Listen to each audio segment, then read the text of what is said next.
बोलो श्री प्राणनाथ प्यारे सतगुरु महाराज की प्रणाम। श्री जी पूछियो प्रसन्न विवेके, मेटो आशंका अचित देके। पढ़ने में जब ध्यान से पढ़ोगे ना, खुलने शुरू हो जाएंगे शब्द, ये समझ में आने लगे पढ़ते पढ़ते ही। श्री जी ने यानी कि प्राणनाथ जी ने प्रश्न किया, भाई तुम ये कह रहे हो कि कण कण में परमात्मा है, हर किसी के अंदर परमात्मा का वास है। जब हर किसी के अंदर परमात्मा का वास है, वो परमात्मा सदा रहने वाला, कभी मिटता ही नहीं। तो ये हमारा शरीर क्यों मिटता है? जब सबके अंदर है, हमें ज्ञान क्यों सीखना पड़ रहा है? परमात्मा तो ज्ञान का स्वरूप है। फिर हम इस कहते हैं कि वो कण कण में है, सर्वव्यापक है। तो इस दुनिया में जो परमात्मा सर्वव्यापक है, तो परमात्मा तो खुद आनंद का स्वरूप है, इसमें दुख क्यों है? ये प्राणनाथ जी अपनी शंका को, अपने भ्रम को दूर करने के लिए, भ्रम अपना नहीं है, भ्रम उनका दूर कर रहे हैं, अपने आप पर कह करके उनकी जुबान से ही कहलवाना चाहते हैं कि बिल्कुल सही है। जब इस पूरी दुनिया में दुख ही दुख है, दुख ही दुख है, और परमात्मा आनंद का रूप है, तो वाक्य परमात्मा इसमें नहीं है, इससे परे है। हाँ, परमात्मा के हुक्म की शक्ति जरूर इसमें काम कर रही है, क्योंकि उसके हुक्म बिना ये चल ही नहीं पाएगा। उसी के हुक्म से ये बनता है, उसी के हुक्म से मिटता है, और बनाने वाला जो वस्तु बनाता है उसमें नहीं होता है। आपके मतलब की बात बताऊंगा, समझ लें। बनाने वाला परमात्मा सबके बनाने वाला है ना, बनाना मिटाना उसी के हाथ में है। तो बनाने मिटाने वाला बनी वस्तु में नहीं होता। जैसे कुम्हार घड़ा बनाता है ना, क्या घड़े के अंदर कुम्हार है? उसकी क्रिया ही तो वह है। दूध निकालते हैं, क्या दूध के अंदर गाय है? दूध से, गाय से दूध बना ना, क्या गाय उसके अंदर है? नहीं है ना। ठीक वैसे ही जैसे हलवाई मिठाइयाँ बनाता है, उसने बनाई है, खाने वाला खाएगा, उसका स्वाद बताएगा कैसा है, लेकिन वो बनाने वाला तो उसमें नहीं बैठा। ये ऐसे ही परमात्मा की लीला है। समझ जाएंगे तो समझ आ जाएगा, विश्वास बन जाएगा कि आपको ये क्या मिल रहा है। कोचिंग सेंटर, ट्यूशन पढ़ रहे हैं, एक एक बात बता बता करके दिमाग में घसोई जा रही है कि इनका भरम दूर हट जाए। भरम ही पाप है। जितने भरम निकलेंगे समझ लो उतने ही पाप कट गए हमारे। किरणा सूरज भेद ना आए, जैसे सूरज और उसकी किरण में भेद नहीं होता। कहने के लिए तो बोल रहे हैं कि सूरज की किरण और सूरज की किरण और सूरज एक ही रूप है, कभी जुदा नहीं होते, दोनों आपसे एक ही रूप है। इसलिए तुम सूरज और किरण में भेद बता रहे हो, ये ऐसे कहाँ हो सकता है? परस्पर प्रतिवादी दो, एक पात्र मध्य रहना को। जैसे माया भरम और अज्ञान की अंधेरी रात है, और ब्रह्म सूर्य के समान है। अंधेरी रात और सूरज, क्या सूरज में अंधेरी रात छिपी हुई है कहीं, या अंधेरी रात में सूरज छिपा हुआ है कहीं? दोनों का रूप अपना अपना। प्रतिवादी का मतलब है जैसे वो दुनिया दुख का रूप है, वो आनंद का स्वरूप है, दोनों अलग है। आनंद में दुख नहीं होगा और दुख में आनंद नहीं होगा। जब हम किसी बात से दुखी होते हैं ना, जब किसी बात से दुखी होते हैं, क्या उस दुखी हालात में अंदर खुशी भी होगी? कोई एक ही तो बात होगी ना। चाहे तो हम इतने दुखी होंगे, बहुत दुखी हैं, और चाहे इतने खुशी हैं कि दुख का नाम नहीं। दोनों एक साथ तो नहीं हो सकते। अपने अपने समय पर दुख का एहसास होता है, अपने अपने समय पर आनंद या सुख का एहसास हो, दोनों इकट्ठे नहीं हो सकते। ठीक वैसे ही दुख का रूप क्या है? ये माया, और परमात्मा का रूप है आनंद का स्वरूप। इसलिए माया और परमात्मा एक रूप नहीं है। ये मानने की बात है कि माया परमात्मा के हुक्म से काम करने वाली, परमात्मा का हुक्म ही समझो। हुक्म करने वाला हाकिम इससे परे है। जैसे कुम्हार अपनी जगह, घड़ा अपनी जगह, बनाया जरूर है कुम्हार ने उसको। ये अब तो समझ गए होंगे ना, माया में और ब्रह्म में कितना भेद है। परमात्मा और दुनिया में परमात्मा के परमधाम, इन्हीं बातों से समझ बढ़ेगी ना आपको। ये सारी किसकी? नारायण की लीला है। नारायण स्वप्न का स्वरूप है, परमात्मा साक्षात रूप है। इसमें सारे में अज्ञान, अनजाना, दुख, सुख, हाय तोबा इसमें है, परमधाम में ऐसा नहीं है। तो दोनों अलग अलग हो गए ना, विपरीत हो गए। इसलिए परमात्मा परमात्मा है। यहाँ जितने भी इस आलम में देवी देवता, संसार के प्राणी, वो सारे सुपने के हैं, बनने मिटने वाले हैं। परमात्मा कभी बनता मिटता नहीं, वो तो वैसे का वैसा ही है। ये समझ करके हमें अपना दिमाग हर प्रकार के शंकाओं से निकालना है। शंका जब तक दिमाग में रहेगी, आप पाप में डूबे हुए हैं। पाप से निकल करके पुण्य क्या है? हम उस सच्चाई को जान लें, सच्चाई हमारे दिमाग में बैठ जाए। इसलिए ट्यूशन है कि वैसे सत्संग है? ट्यूशन है ना, जैसे बच्चों को पढ़ाया जाता है, एक एक सब्जेक्ट उनको पढ़ा के दिमाग में बिठाया जाता है। इससे ज़्यादा कौन सा तरीका होगा? फिर समझने का कोई तरीका मुझे तो नजर नहीं आ रहा है। आगे वेदांती, फिर वेदांती क्या कहते हैं? 47वीं चौपाई में, माया माहे ब्रह्म है व्यापक, सर्वदेशी सर्वलायक, ब्रह्म बिना दूजा जो देखे, तीन को हम अज्ञानी लेखे। उसको अज्ञानी मानते हैं कि इसमें सब जगह ब्रह्म है। वेदांती दर्शन, वेदांत दर्शन का मतलब है वेदांत के जो 12 बड़े शब्द हैं, महावाक्य, 12 बड़ी बात है वेदांत में। पूरे वेदों में, चारों वेदों में छांट करके 12 बात निकली है। 12 बातों में 4 बात तो हर किसी की जुबान पर और सुनने में मिलती बोलती है, सुनते भी है, बोलती भी है। क्या? अहम ब्रह्म अस्मि, मैं ब्रह्म स्वरूप हूँ। तत्त्वम असि, तुम भी वही ब्रह्म स्वरूप हो। अयम आत्मा ब्रह्म, जितने आत्माएं हैं, जीव आत्मा सब ब्रह्म के ही स्वरूप हैं। सर्वे खलो ईदो ब्रह्म, जो पेड़ खड़े हैं, घास फूस है, सब कुछ चट्टान है, पहाड़ है, नदी नाले, ये सब ही ब्रह्म का स्वरूप है। वेदांत का कथन तो सही है और समझ हमारी सही नहीं है। इसको कहाँ समझ रहे हैं कि मैं तो ब्रह्म का स्वरूप हूँ, पर दुखी क्यों है? ज्ञान किसके लिए कर रहा है? तो वो तो स्वयं ज्ञान नहीं है परमात्मा। तो जब कण कण में है तो ये बदलाव क्यों आ रहा है? सतयुग में कैसे विचार थे लोगों के, त्रेता युग में कैसे विचार हुए, द्वापर में कैसे हुए, और कलयुग में कैसे विचार हैं? जब ऐसी नगरी है, क्या परमधाम में भी ऐसा बदलाव है? ये बातें वेदांत में परमात्मा के परमधाम और परमात्मा की बात कोड वर्डों में लिखी हुई है। वो कोड वर्ड दुनिया के जो मनीषी लोग थे, ज्ञानी विद्वान थे, उनकी समझ में नहीं आ रहे थे। वो संकेत ब्रह्म ने लिखवाए थे कि इन संकेतों का जब स्पष्टीकरण होगा तो दुनिया में ये समझ लो कि पार ब्रह्म स्वयं आया हुआ है। अपनी बात जो लिखवा करके पहले भेजी हुई है, अपने हुक्म से जो शास्त्रों में लिखवाया है, उसका स्पष्ट वो आप ही करेगा, दूसरा कोई कर नहीं पाएगा। ये शर्त थी। यही इन्हीं बातों से प्राणनाथ जी की पहचान, कोई प्राणनाथ जी के मत्थे पर लिखा था या कोई ऐसी वेशभूषा थी उनकी जिससे वो परमात्मा माना जाए? जैसे यहाँ के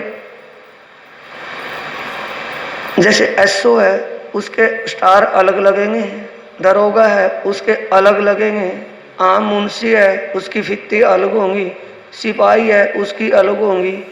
क्या प्राणनाथ जी के ऊपर भी लेवल था? उनकी पहचान किससे हुई है? शब्दा कहे प्रगट प्रवान, शब्दा सतगुरु सो प्रावे पहचान। उन शब्दों से उसकी पहचान हुई कि ये धर्म ग्रंथों का जो स्पष्टीकरण है स्वयं परमात्मा के बिना परमात्मा ही कर सकता है, उसके बिना कोई दूसरा नहीं कर सकता। ये बात किनके समझ में आई है? शास्त्री लोगों की। जो विद्वान शास्त्री वहाँ प्राणनाथ जी के चौकीरदा बैठे हैं, वो समझ गए कि ये इस मानव के तन में स्वयं परब्रह्म ही लीला कर रहे हैं। ये तो सिर्फ तन दिखाई देता है इंसान का, लेकिन इस तन में उस पारब्रह्म की शक्ति ही अपना काम कर रही है। ये बात मान करके श्री प्राणनाथ जी के चरणों में नतमस्तक हुए और प्राणनाथ जी का जय घोष किया। फिर कहते कि हे महाराज जी, आपको हमने साक्षात ब्रह्म स्वरूप मान लिया, लेकिन आप अपना जो ज्ञान, अपना भक्ति का मार्ग है, परमात्मा को पाने का जो रास्ता ज्ञान आप अपने सेवकों को बताते हो, दुनिया में प्रचार करे हो, थोड़ा हमें भी उसके विषय में बता दो जैसे हमने आपको बताया है। अब प्राणनाथ जी अपना विषय में बताते हैं। आगे समझ में कितने दर्शनीय है, कितने, सब का निचोड़ एक ही है जो हमने आपस में बात की है। वो निराकार साकार मानते, प्राणनाथ जी कहते हैं तो भाई सपने का रूप बनना मिटना है, परमात्मा तो साकार शुद्ध साकार स्वरूप है। ये बातें सारी हुई। अब प्राणनाथ जी को क्या जवाब दे रहे हैं कि सेवन अपनो निज कहो, गोत्र इष्ट और जाप, कि आप किसकी सेवा पूजा करते हो, आपका सेव्य क्या है, आपका गोत्र क्या है, आपका इष्ट कौन है, जाप क्या है, साधन क्या है, मंत्र क्या है, पूरी कौन सी है, देवी कौन सी है, शाला कौन सी है, क्षेत्र कौन सा है, सुख विलास कहाँ मानते हो, आपका ऋषि कौन है, आपका तीर्थ स्थान कौन सा है, शास्त्र को किसको उपमा दी आपने, किसको विशेष मानते हैं, किस शास्त्र को आप ज़्यादा विशेष मानते हैं, आपका ज्ञान कैसा है, आपका कुल कहाँ है, फल क्या मिलता है उससे, और आपका निवास स्थान कहाँ पर रहेगा जब शरीर छोड़ करके जाएंगे। ये सब बातों का जवाब दीजिए। प्राणनाथ जी से पूछ रहे हैं ना, तो प्राणनाथ जी क्या कहते हैं, हमारे गुरु कौन है, गुरु नहीं हमारे सदगुरु हैं। समझ गए बातों को। सदगुरु का मतलब है पारब्रह्म परमात्मा स्वरूप ही हमारे सदगुरु हैं, सदा रहने वाले अखंड स्वरूप हैं, अखंड का ज्ञान देते हैं, अखंड में हमारा ध्यान लगाते हैं, वो हमारे सदगुरु हैं। साक्षात परब्रह्म स्वरूप आनंदमय स्वरूप सदा रहने वाला आनंद का स्वरूप ही हमारा सतगुरु है।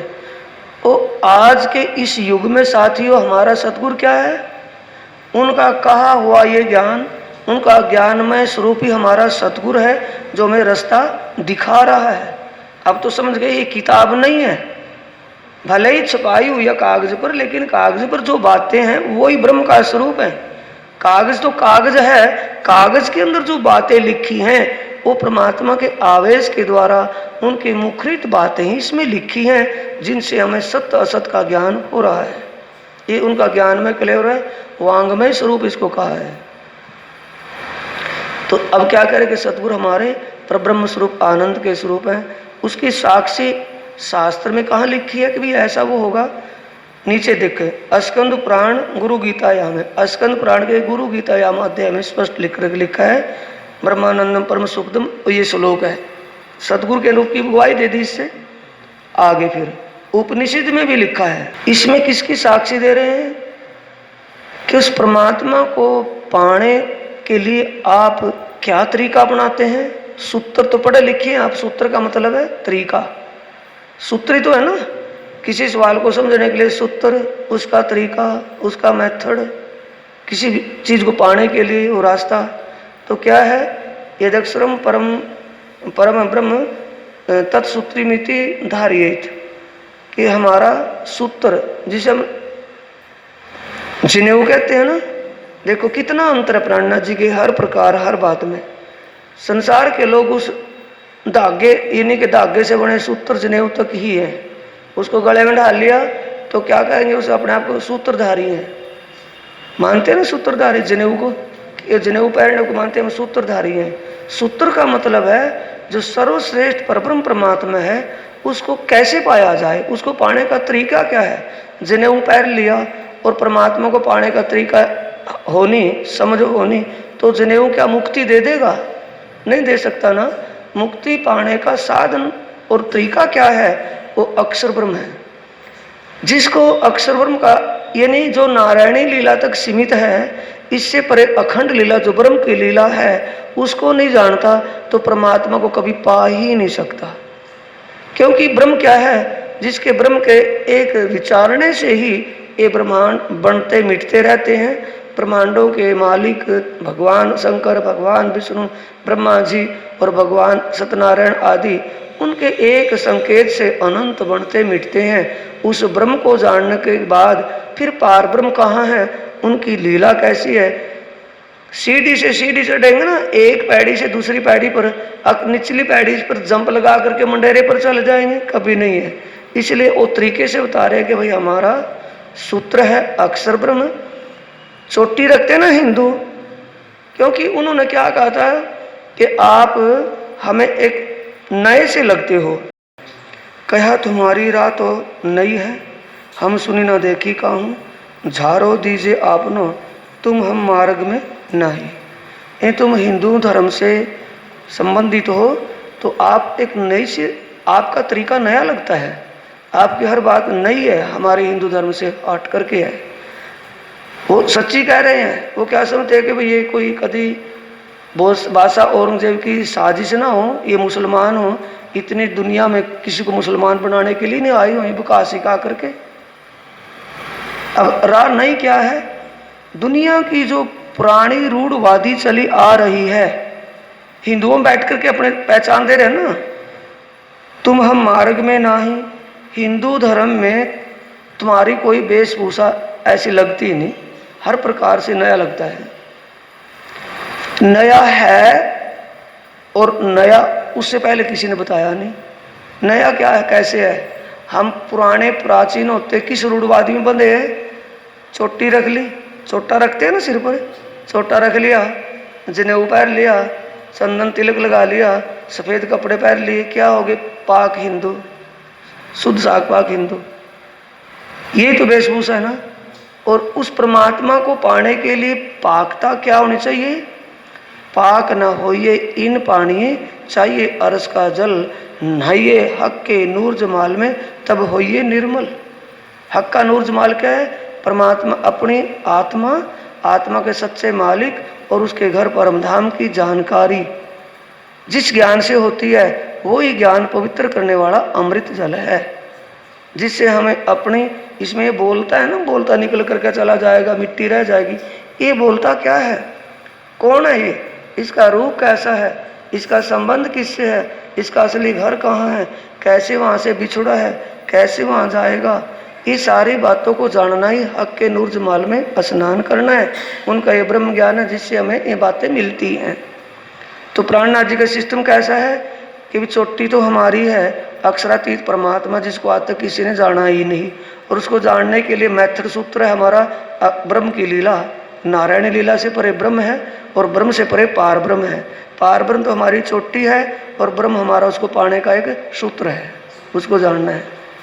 आगे समझ में अलग है ना तरीका। संसार का रूढ़वादी तरीका कुछ और है, सिर्फ जाहिरी वो बात उन्हीं भाव से, आत्मी भाव से चले हैं। शिखा ज्ञानमयी यस्य उपवीतम तन्मयम, ये किसका ने? शिखा, चोटी, इसकी ब्रह्म उपनिषद में साक्ष्य लिखी है। ऊपरली भी साक्ष्य, जनेऊ सूत्र, उसको पाने का तरीका क्या है, उसकी साक्ष्य किसमें लिखी है? ब्रह्म उपनिषद में। पाना किसको है? परब्रह्म परमात्मा को, उसको जानना, उसका ध्यान सुमन करना है। उसको जानने के लिए ब्रह्म उपनिषद में कहा कि हाँ वो ही सर्वश्रेष्ठ है, उसको जान कर ही जीव मुक्ति पावेगा, वैसे कोई तरीका ही नहीं है। उसमें यजुर्वेद के अध्याय 31 के श्लोक 16 में आया ना, मंत्र 18 में,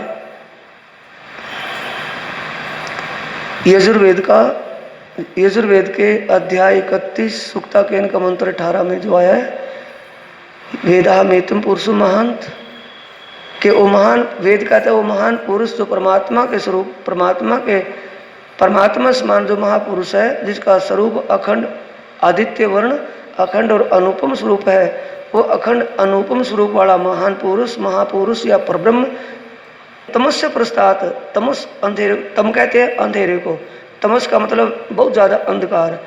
दुनिया में मान भ्रम का जो अंधकार है, इस मायावी अंधकार से वो परे, वो ज्ञान का स्वरूप है, आनंद स्वरूप है। तमें विदितवाती, उसको जान कर ही मृत्यु मेती, मौत से बचा जाएगा, मरने जीने से बचेंगे नहीं, कोई और तरीका नहीं है। तमें विदितवाती मृत्यु मेती नान्या पंथा वित्ते अन्नाय, कोई तरीका दूसरा नहीं, कोई रास्ता ही दूसरा नहीं है। तो ये तरीका बता रहे हैं ना प्राणनाथ जी कि कैसे पाएंगे, कि जहाँ तक स्वप्न ख्वाब है वो बढ़ने मिटने वाला है, इससे परे अखंड लीला ब्रह्म लीला है, उससे परे आनंद और प्रेम की लीला परब्रह्म की लीला है। ये बता रहे हैं उनको। लिखा कहाँ है? शास्त्रों में लिखा है, उनकी गवाही प्रमाण दे रहे हैं उसकी साक्षात। सेवन है पुरुषोत्तम गोत्र चिदानंदान। हम सेवा किसकी करते हैं? सेव्य हमारा क्या है? यानी जिसकी हम आराधना करते हैं, भक्ति करते हैं, वो कौन है? क्षर सर्वाणी भूतानी, ये नारायणी लीला सब मिटने वाली है। कुटस्थ अक्षर उचते, एक रस रहने जो का त्यों रहने वाला पुरुष अविनाशी पुरुष इससे परे है। उत्तमा पुरुष तू अन्य परमात्मा त्युदाहत इनसे परे उत्तम पुरुष है जो साक्षात परमात्मा का स्वरूप है। एक इसमें लिखा है गीता भागवत गीता के अध्याय 15 के श्लोक 16-17 में ये सामने लिखा आपके लिखा है ना श्लोक, क्योंकि कोई ये ना कह दे कि ये तो ऐसे ही मनमुखी हैं, शास्त्रों में तो लिखा ही नहीं है ऐसा कि कोई इससे परे है। जब भगवान स्वयं कृष्ण जी कह रहे हैं कि इससे परे उत्तम पुरुष है जो परमात्मा का स्वरूप है। अब उस परमात्मा को जाने बिना कैसी गति, जैसे हम एक गांव के प्रधान को हम देश का प्रधान मानने लगे तो देश का प्रधान तो बन नहीं सकता, वो बन जाएगा। हमारी मान्यता रहेगी वो गांव के तो प्रधान होगा। यही भूल है कि हम भगवान शंकर, भगवान विष्णु, ब्रह्मा जी व भगवान सत्यनारायण जी इन्हीं को हम परमात्मा का स्वरूप मान बैठे हों, तो वो तो कहते हैं कि नहीं वो इससे परे है। अहम ब्रह्मा, अहम विष्णु, अहम शिव मोहिता, वो कहते हैं कि हम तीनों मोह में हैं, वो सदा रहने वाला हमसे परे है। हम उसी को ना भी ना तो ही जैसे जन्मोजा कहते हैं ना वेद व्यास जी को कि आप तो कहते हैं कि ब्रह्म मुनि आएंगे, आप सामने बैठे हो जब ब्रह्म मुनि, तो वेद व्यास जी क्या कहते हैं कि नहीं मैं ब्रह्म मुनि नहीं हूँ, मैं तो एक ऋषि मुनि हूँ। ब्रह्म मुनि तो दुनिया में आएंगे। फिर आपके गुरु नारद मुनि ब्रह्म मुनि होंगे कि नहीं, वो भी नहीं है। और आपके जो दादा गुरु सनकादिक ऋषि वो तो ब्रह्म मुनि होंगे कि ना, वो भी नहीं। और सच्चा आदमी है झूठा है। ऐसी बातें सुन करके हमें ज्ञान सीखना चाहिए कि कानों में सुना दूसरे में निकल गया। थोड़ी सी बात हम जानने लगे कि भाई ये तो सतगुरु स्वरूप है, सोती वाणी पढ़ लिख करके बताए कि सबसे श्रेष्ठ है, भाई इससे ऐसा तो कुछ है ही नहीं।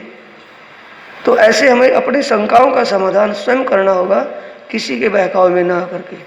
इसीलिए प्राणनाथ जी कहते हैं हमारा सेव्य स्वरूप कौन है? पुरुषोत्तम परमात्मा पार ब्रह्म। गोत्र क्या है हमारा? कहते नहीं कि कौन सा गोत्र है भाई? चिद आनंद स्वरूप, चिदगण स्वरूप राज्य और आनंद स्वरूप श्यामा जी, युगल स्वरूप हमारे गोत्र स्वरूप है जिससे हम सब कुछ प्राप्त कर रहे हैं। परम किशोरी इष्ट है। इष्ट का मतलब हमारा क्या मानने का उसको? भगवान। यानी कि हमारा सर्वश्रेष्ठ इष्ट कौन है? श्यामा जी महारानी, क्योंकि उसी के अंग हैं। श्यामा जी महारानी परमात्मा की दिल स्वरूप है और श्यामा जी के अंग आत्मा ही है। तो उस परमात्मा को पाने का तरीका क्या है? चौपाई देख रहे हैं ना साथ के साथ, 4 चरणों में 4 बात बताई गई है। एक तो बताया कि भाई हम किसकी भक्ति आराधना करते हैं। गीता में जिसको उत्तम पुरुष का है उसी को हम परमात्मा मानते हैं। शास्त्रों के अनुसार बात तो नहीं है ना। वो कह रहे थे ना कि तुम्हारी राह तो कोई नई है कि तुम्हारी पुरानी है, पहले तुम अपनी बता दो फिर हम बताएंगे कि नई है कि पुरानी है। तो हमारी राह पुरानी है कि नई है? गीता तो पुरानी है ना। गीता जो कह रही है हम शास्त्र को अपना करके चले हैं, उनको शास्त्रों का ज्ञान नहीं है। हम शास्त्र से बाहर एक पल 1 इंच भी बाहर नहीं हो सकते। गीता जो कह रही है, जिस पुरुषोत्तम को कह रही है कि वही सबका मालिक है, परमात्मा स्वरूप है, उसी को हमने अपना परमात्मा मानना है। तो नया क्या रहा? नया तो नहीं रही है ना, प्राचीन है। अब वो अपने आप को कहने में प्राचीन मानते थे। प्राणनाथ जी को जब सुना तो बोले कि भाई ये तो सबसे प्राचीन मामला है। हमारा सेव्य क्या है? परमात्मा पुरुषोत्तम। गोत्र क्या है? चिद आनंद युगल स्वरूप। परम किशोरी इष्ट, इष्ट कौन? हमारा पूज्य स्वरूप श्यामा जी महारानी। हमारा उस परमात्मा को पाने के लिए साधन कौन सा है? पतिव्रता साधन। समझ रहे हैं? जब ये पद्धति हमें याद नहीं है, पता नहीं है, तो हम कुछ भी लिखा सही मान लेंगे। पीछे आया था ना कि सखी भाव से भजिए भरतार। अब पूरे आलम में घूम करके देख, कोई कोई विरला मिलेगा जिसको इस बात का ज्ञान होगा तो क्या कहेंगे? हम सखी भाव की भक्ति, हमारी प्रेम लक्षणा भक्ति है। हमारी तो है नहीं भाई, तुम्हारी होती होगी। हमारी तो पतिव्रता भाव की परा अनन्य, पतिव्रता भाव की अनन्य परा प्रेम लक्षणा भक्ति है। तुम्हारी तो प्रेम लक्षणा है, तुम्हारी तो 10वीं भक्ति प्रेम लक्षणा भक्ति है, सखी भाव की भक्ति है। नहीं, हमारी भक्ति पतिव्रता भाव की अनन्य परा प्रेम लक्षणा भक्ति है। सखी तो अन्य और सखियों का सखा अन्य हो सकता है, लेकिन पतिव्रता का तो एक ही पति है, वो हमारी भक्ति है। पतिव्रता साधनमान, उसको पाने के लिए क्या होगा? ध्यान दे सुंदर साजी, बातें मर्म की हैं। हम उस राज्य को कैसे प्राप्त करेंगे? अपने सिद्धांत के अनुसार प्राप्त करेंगे, लोगों के सिद्धांत से? अपना सिद्धांत क्या कहता है? हमारी भक्ति पतिव्रता भाव की है। जैसे एक पतिव्रता का एक ही पति होता है, उसी के लिए सारा जीवन लगाती है, वैसे ही हमारी आत्मा का जो सच्चा मालिक परमात्मा है, वही हमारा पूज्य है। हम उसको पतिव्रता भाव से उसी के लिए जीवन समर्पित करके लगे हैं। ये हमारी पतिव्रता भाव की भक्ति है। अगर पतिव्रता एक पति को छोड़कर दूसरे का भाव रखने लगे, उसको पतिव्रता मानेंगे? फिर कोई नहीं मानने का, नहीं कोई। इसलिए हमारा भजन भाव खंडन होगा समझ करके। ये नहीं कि लक्ष्मण रेखा खींच दी, तुम्हें दूसरा गुरु धारण नहीं करना है, बस एक कर लिया है, दूसरा ज्ञान नहीं सुनना है, तुमने सुन लिया है। नहीं, सबको सुने, सबको देखें और धर्म कांटे पर तोल लें कि हमारा श्रेष्ठ क्या है। बस सीधी सी बात है। बोलो श्री प्राणनाथ प्यारे सतगुरु महाराज की प्रणाम।